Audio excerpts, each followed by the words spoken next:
Okay, my adoring public, I have an announcement to make.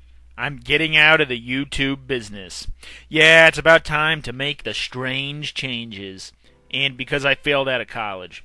I promised myself this digital ride would be over when I got the hell out of the institution, man, and it's getting to be that time. And that's not a joke either. I really failed, or at the very least couldn't handle my subjects anymore.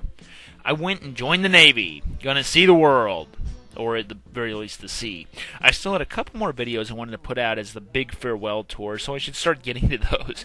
But still, I had dozens of ideas for videos, many of which I knew would never come to fruition, but I still tried to do them anyway. I wanted this to be a video commending the videos I never got to make, because they said something I really wanted to say.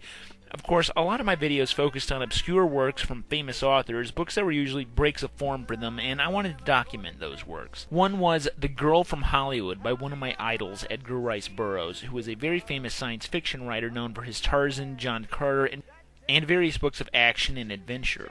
The Girl from Hollywood was a modern drama set amidst the dark world of Hollywood, even back in the 1930s, and a cautionary tale about the high price of fame. I was actually going to take a school trip to Iceland as part of the biology department and study their ecology, which was one of the reasons it took me so long to drop out.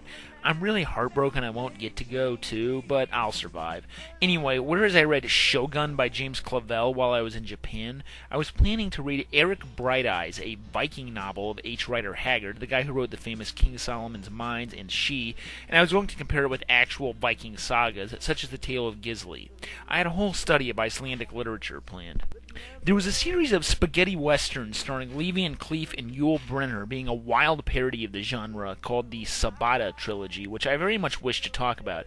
Of course, I'm a big fan of spaghetti westerns, and these were three of the most unique entries in the genre, and they're really fun and hard to describe. Here's a scene.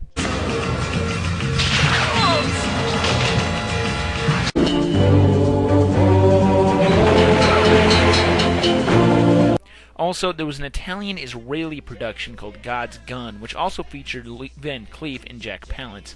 I wanted to do the video solely so I could say, spaghetti with matzo balls.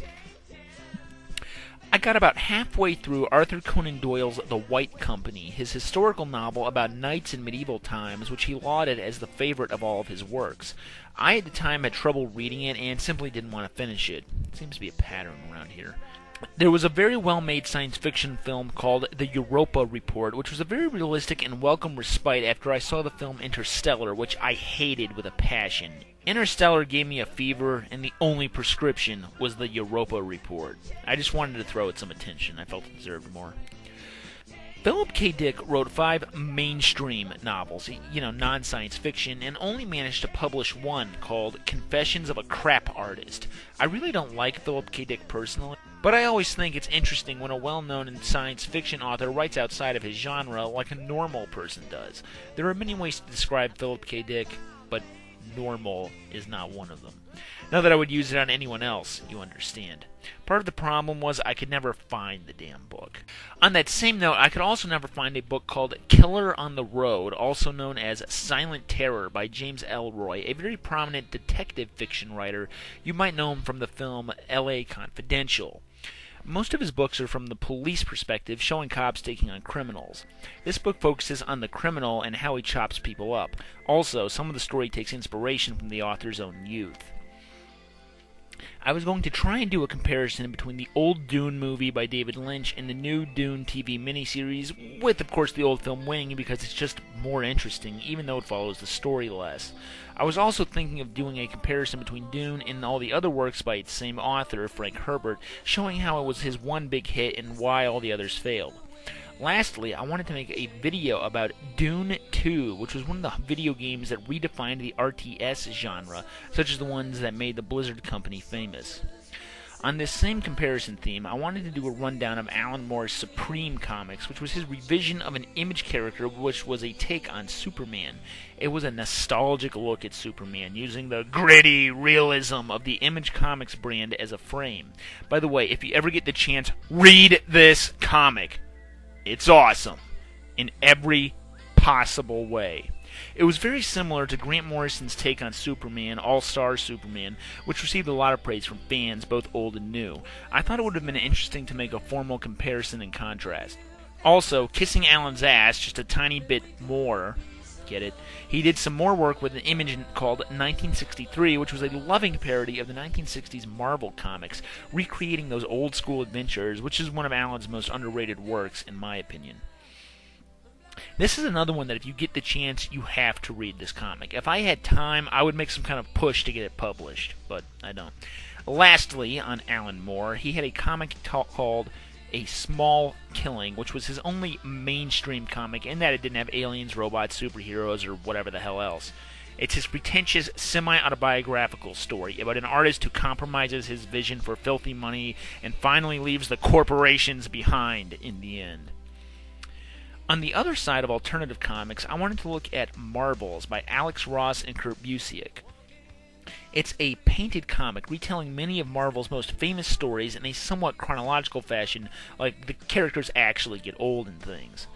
It's literally a new perspective on Marvel, showing what the common man thinks of all these superheroes. Highly recommended.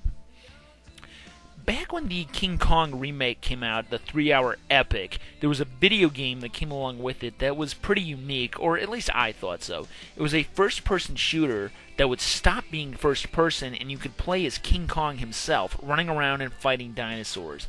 It was an interesting experiment in video games, or at least I thought so.